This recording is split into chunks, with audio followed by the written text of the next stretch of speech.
Hello everyone, Julian 박상효입니다. 영문법 콘서트 exercises. 오늘부터는 여러분과 조동사를 사용한 문장을 연습 문제 통해서 연습해 보려고 하는데요.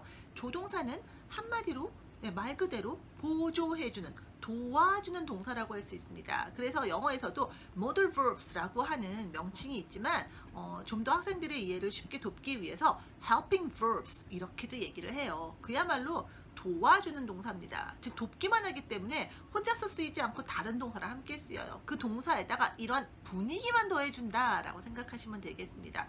그런데 이 도와주는, 더해주는 분위기도 좀 여러 가지가 있어요. 오늘은 그 중에서도 여러분과 추측의 분위기를 더해보려고 합니다. 그런데 또 추측도 종류가 있어요. 막연하게 하는 추측이 있고 나름 근거들을 가지고 좀 확신을 가지고 하는 그런 추측이 있습니다. 그래서 이런 추측의 분위기를 더해주는 조동사, helping verbs 표현도 종류가 두 개입니다. 막연하게 그럴지도 몰라라고 할 때는 우리가 might를 써서 이야기할 수 있습니다. 때로 might 대신 may를 쓰기도 하는데 might가 조금 더 많이 쓰이니까 일단은 오늘은 might를 가지고 연습을 하려고 하고요. 또 나름 확신을 가지고 어떤 근거가 있어서 틀림없이 그럴 거야 이렇게 추측을 할 때는 우리가 must를 써서 이야기를 합니다. 자, 그런데 이런 추측의 내용이 부정일 수도 있잖아요. 아닐지도 몰라 이렇게 말할 수도 있고 틀림없이 아닐 거야 이렇게 말할 때도 있잖아요. 그럴 땐 어떻게 할까요? 자, 이런 분위기를 씌워주는 조동사들의 대부분은 다 be 타입 동사입니다. 즉 be 타입 동사, 비동사처럼 바뀐다는 얘기예요. 즉 우리 비동사 문장들은 비동사 뒤에 not 붙여서 부정문을 만들었잖아요. I am not, he is not 이런 식으로요. 조동사들도 마찬가지예요. 즉 지금 우리 이야기하고 있는 이런 추측의 조동사들도 마찬가지로 그럴지도 몰라 라면 might 하고 동사를 쓰겠지만 아닐지도 몰라 하면 might not 이렇게 쓴다는 거예요. 틀림없이 아닐지도 몰라는 must not 이렇게 얘기한다라는 거겠죠. 자, 그리고 이런 도와주는 동사 다음에는 정말 이제 여러분이 말하고자 하는 뭐가 그럴지 모르는 건지 뭐가 틀림없이 그렇다는 건지 주인공이 되는 메인 동사가 와야겠죠. 이 동사는 그대로 원래 모양 동사 원형이 오게 됩니다. 의외로 별거 아닌 것 같은데 이런 부분들도 여러분이 은근히 실수를 많이 하거든요. 자, 이런 내용들 먼저 빠르게 지금 이렇게 정리해 드렸으니까 이제 문장으로 연습하면서 이런 사항들을 정말 자연스럽게 편하게 할 수 있도록 계속 practice 훈련을 해줘야겠죠. 자, 그럼 한번 문제 볼까요? Complete the sentences using must, must not, or might, might not, and the verb in parentheses. 자, 문장을 완성하는데 괄호 안에 주어진 동사와 must, must not 또는 might, might not을 더해서 이 표현을 만들라는 얘기입니다. 자, example sentence 한번 볼까요? I, 빈칸이 주어져 있고 동사 go가 주어져 있습니다. To Puerto Rico this summer, but I haven't booked anything yet. 자, 나는 올 여름에 푸에르토리코에 간다 뭐 이런 내용이에요. 근데 but 하면서 I haven't booked anything yet. 아무것도 예약하지 않았다라는 말이 이어집니다. 근데 뒤에 내용으로 봐서는 아직 이게 확정된 게 아닙니다. 즉 약간 좀 막연하게 얘기할 수 있는 거죠. 자, 이럴 때 우리 쓸 수 있는 표현은 might가 적합하겠죠. 그래서 I might go to Puerto Rico this summer, but I haven't booked anything yet. 이렇게 얘기할 수 있어요. 나는 올여름에 푸에르토리코에 갈지도 모르겠어요. 근데 아직 예약한 건 없네요. 아직 아무것도 예약하지 않았어요. 자, 이런 의미입니다. 자, 이렇게 문장이 표현하고자 하는 의미를 먼저 파악해보고 거기에 맞는 오늘의 핵심 표현인 조동사 표현들 집어넣어서 문장 완성하시면 되는 거죠. 자, 그럼 문제 한번 볼까요? 자, 첫 번째 문제입니다. Number 1. I'll call him, but he blank 미동사 주어지고요. at home 이렇게 돼 있네요. 내가 걔한테 전화할게. 근데 자, 이게 근데 하고 나면 그 다음에 이어질 내용 어떤 건지 어느 정도 감 잡히시잖아요. 전화는 하지만 걔가 집에 자 있는 거냐 없는 거냐 이런 얘기하고 있는 거잖아요. 그러니까 없을 수도 있다 이런 얘기하는 거잖아요. 뭐 장담은 못하는 거니까 있지 않을 수도 있다. 없을지도 몰라 이런 얘기하는 거예요. 자, 이렇게 막연한 거에 대해서 우리가 might 집에 없을지도 몰라니까 있지 않다는 얘기잖아요. might not be at home 이렇게 얘기할 수 있겠죠. 사실 우리말로는 없을지도 몰라가 자연스러운데 영어에서는 그게 집에 있는 것이 아닌 걸로 얘기가 돼서 might not be at home 이렇게 말하게 됩니다. 전체 문장 다시 한번 얘기해 보면요. I'll call him, but he might not be at home. 나 걔한테 전화할게. 근데 걔 집에 있지 않을지도 몰라. 이렇게 말하는 문장이죠. 이런 막연한 추측에 대해서 우리가 might를 씁니다. 여기서는 그리고 있지 않을지도 모른다는 추측이라 might not이 쓰인 거예요. 그리고 이런 might나 must와 같은 조동사 표현 뒤에는 동사 원래 모양 뭐죠? 그래서 비동사도 그대로 be가 왔습니다. 자, 넘버 2로 넘어갈게요. 이번엔 대화문이네요. A가 얘기합니다. What are you going to do tonight? What are you going to do tonight? 오늘 밤 뭐 할 거야? B가 이렇게 대답하네요. I'm not sure. 확실치 않아. 잘 모르겠는데 라는 얘기예요. 이걸 통해서 벌써 감이 잡히시죠? 네, 잘 모르겠는 추측을 하는 거예요. 집에 있을지도 모르겠다. I'm tired. 피곤하거든. 이렇게 해야지 얘기가 되겠죠. 따라서 그럴지도 몰라 라고 하는 might를 써서 I might stay at home 이렇게 얘기합니다. What are you going to do tonight? 오늘 밤 뭐 할 거니? I'm not sure. I might stay at home. I'm tired. 잘 모르겠어. 집에 있을지도 모르겠는걸. 피곤해. 자, 이런 의미가 되죠. 자, 다음 문제로 넘어갑니다. Number 3. Julie lived in Paris for 4 years, so she speaks French.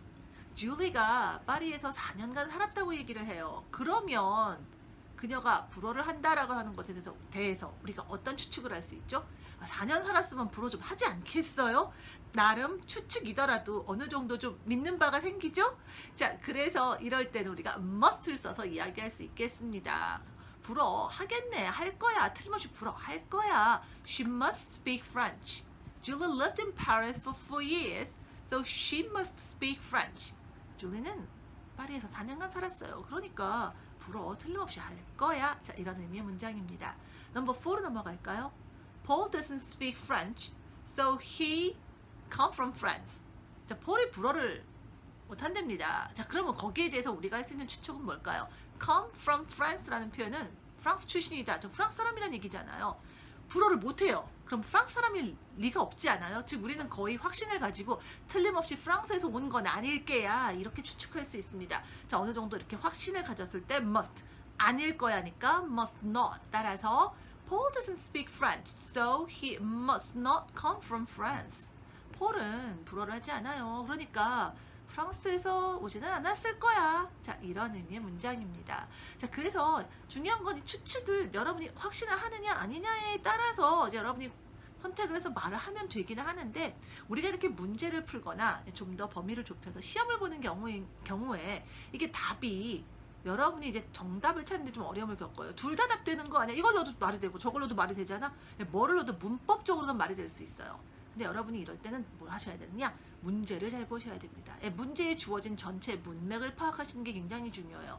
많은 분들이 특히 정말 빈칸 전후 부분만 보고 정말 답만 생각하는데 사실은 그 답을 하나로 몰아주기 위해서 문제 안에 그 답으로 가는 문맥들 정말 뭐 좁혀서 얘기하자면 이제 힌트가 주어져 있어요. 그래서 여러분들 그 시험 잘 보는 요령으로 얘기할 때 문제 잘 읽어라.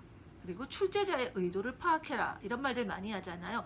그런 게 바로 여기서도 적용이 됩니다. 즉, might든 must든 걔를 집어넣어서 문장이 안 되진 않아요. 말이 안 되진 않아요. 그런데 답을 하나로 몰아줘야 되기 때문에 출제자는 한쪽으로 갈 수 있는 근거를 줍니다. 즉, might가 답이 되는 경우엔 I don't know, I'm not sure. 이런 말들이 양념으로 끼워져 있을 거고요.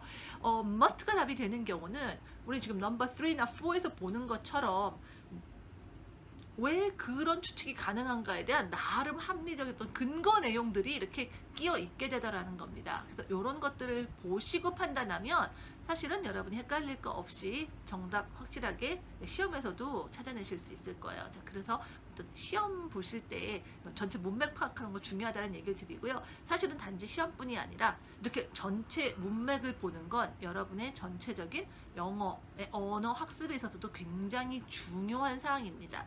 그 이제 시험의 형태에서는 이렇게 묻는다는 얘기를 하는 거예요. 항상 전체 문맥을 의식해 주시라는 얘기였고요. 자, 넘버 5 넘어갑니다. Accept their offer. 그들의 제안을 받아들여 라고 하면서 네가 어떨 거다라고 하는 추측을 하는데 get a better opportunity 라는 표현이 나와 있네요. 더 좋은 기회를 얻는다라는 의미로 이해할 수 있는데 친구가 조언하는 입장에서 더 좋은 기회는 앞으로 없을 수도 있잖아요. 그러니까 받아들여 이렇게 말하는 거죠. 자, 그런 상황을 생각한다면 뭐가 좋겠어요? might가 괜찮겠죠? 네가 더 좋은 기회는 얻지 못할 수도 있어. 나중에 못할지도 몰라. 그러니까 일단 그냥 받아들여. 자, 이런 문맥이라고 생각할 수 있습니다. 따라서 accept their offer. You might not get a better opportunity. You might not get a better opportunity. 더 좋은 기회는 얻지 못하게 될지도 몰라. 이 정도로 이해할 수 있겠네요. 자, 그 다음으로 넘어갑니다. Number 6. I'll try to change the time of my flight, but it 비동사 주어져 있고요. possible. The planes are often full at this time of year. 나는 내 flight, 비행편의 time, 시간을 바꾸려고 해볼 거다. 이런 얘기입니다. 바꾸려고 애는 쓸 텐데, but 이게 가능할지 어떨지에 대해서 추측을 하는 거예요. 또 뒤에 뭐라고 나오느냐?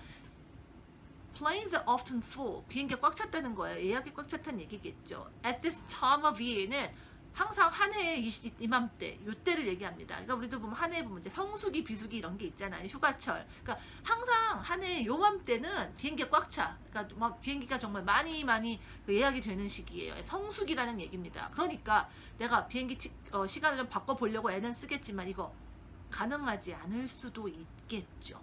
따라서 it might not be possible 이렇게 얘기할 수 있습니다. 가능하지 않을지도 몰라요. 우리말로는 여러분이 언뜻 이거 그러면은 이 시기에 꽉 차 있으면 틀림없이 가능하지 않을 거야 해야 되는 거 아니에요. 근데 틀림없이 가능하지 않으면 내가 이렇게 해보지도 않는 거예요. I'll try to change the time of my flight 이런 말이 나오지도 않을 거예요. 자, 그래서 그런 부분도 부분적으로 우리말에 해석된 부분만 생각하지 마시고 전체적인 문맥의 어떤 그 흐름을 생각해 주세요. 자, number 7입니다. This jacket blank belong이 주어져 있고요. To Chris because it's not his size. 이 재킷은 자 belong to 누구 하면 누구 것이다 라는 말이에요. 주어가 누구에게 속해 있다. 직역하면 이렇게 되고 그러니까 누구 거다라고 할 때 이제 belong을 써서 그렇게 말할 수 있다는 겁니다. 무엇? belongs to 누구 하면 이건 누구 거다라는 얘기예요. 그러니까 이 재킷은 크리스 거일지도 모른다. 틀림없이 크리스일 거다. 뭐 이런 식의 추측이 가능해요. 뒤에 내용을 볼게요. Because it's not his size 이랍니다. 왜냐하면 이건 걔 사이즈가 아니야. 내가 크리스 사이즈를 아는데 전혀 크리스가 있는 사이즈가 아니니까 라는 말이 나와요. 그럼 이건 뭐죠? 나름 믿는 구석이 있는 거죠. 사이즈가 아니니까 이건 틀림없이 크리스 건 아닐 거야 라고 얘기할 수 있는 근거가 됩니다. 따라서 여기 경우에는 우리가 must를 써주는 거죠. 아닐 거야니까 must not belong to Chris 이렇게 얘기해 주셔야 돼요. This jacket must not belong to Chris because it's not his size. 이 재킷은 틀림없이 크리스 건 아니야. 걔 사이즈 아니거든. 자, 이런 의미로 보실 수 있겠네요. 자, number 8. 이번에는 또 대화입니다. A가 먼저 이렇게 얘기하네요. Is Jim coming to see us this week? 짐이 이번 주에 우리 보러 와? 그랬더니요, B가 이렇게 대답해요. It depends on his work. 걔가 하는 그 일에 따라 다르다. 그거에 달려있다. 그러면서 추측이 come this weekend. 이번 주에 이제 올 거라는 것에 대해서 이제 추측이 나오는데 뒤에 이어지는 말이 if he finishes the project that he's doing 이랍니다. 즉 걔가 하고 있는 프로젝트를 끝내면 이번 주에 오는 거고 아니면 안 오는 거고 자 이렇게 얘기가 되는 거죠. 그러니까 이렇게 이럴 수도 있고 저럴 수도 있을 때 쓰는 게 제가 뭐라고 얘기 드렸죠? 그게 might라고 했잖아요. 두 가지를 어느 한쪽으로 몰 수가 없어서 이럴지도 모르고 저럴지도 모르고 양쪽으로 왔다 갔다 하는 거 이게 might예요. 그래서 might를 쓰셔야 됩니다. 따라서 he might come this weekend if he finishes the project that he's doing. 걔가 하고 있는 프로젝트를 끝내면 이번 주에 올지도 모르겠어. 기대예요. 기대에 차 있는 겁니다. 하지만 아닐 가능성도 있는 거죠. 자, 이런 게 might예요. Number 9. Alex blank have a lot of clothes. He wears something different every day. 알렉스는요 옷이 많다에 대한 추측입니다. 그러면서 그는 매일 뭔가 다른 걸 입는데요. 매일 다른 걸 입으면 옷이 많아야겠죠. 예, 이런 근거가 있으니까 틀림없이 옷이 많다고 우리가 추측할 수 있습니다. 따라서 must를 써줍니다. Alex must have a lot of clothes. He wears something different every day.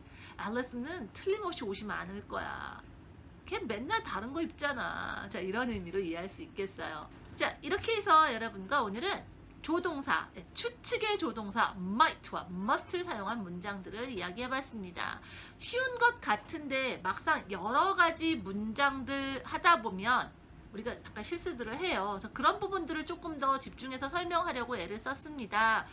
중간중간 처음에 먼저 정리할 때는 네, might 다음에 동사 원형이 오고요. 뭐 이런 얘기들 사소하지만 정말 실제로 많이 실수하는 것들이라 좀 짚어드렸고요. 막상 여러 가지 문장 하다 보니까 우리 생각에는 왠지 must일 것 같은데 사실은 might가 되는 그런 경우들에 대해서 조금 더 얘기를 많이 했어요. 그런 경우에 실제 문맥을 떠올리면서 might의 느낌과 must의 느낌을 여러분이 구분해 주셨으면 좋겠습니다. 우리말 해석은 그냥 정말 보조적으로 동원되는 거예요. 언제나 해석대로 똑같이 가지 않을 수도 있다라는 거. 그리고 언제나 무조건 몰라 라고만 떠올라야 might 쓰려고 하지 마시고 정말 막연한 추측에 대한 모든 걸 다 might가 끌어안을 수 있다 이렇게 생각해 주시면 돼요. 네, 마찬가지로 좀 확실한 추측에 대해서 must를 쓰면 되겠다 이렇게요.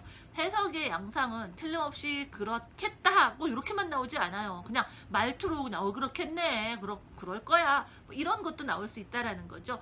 틀에 박힌 한 가지 형태의 해석 문장, 우리말 해석 틀에만 고정하시면 다른 느낌으로 우리가 우리말 문장으로 먼저 떠오를 수 있잖아요. 우리는 모국어가 우리말이니까.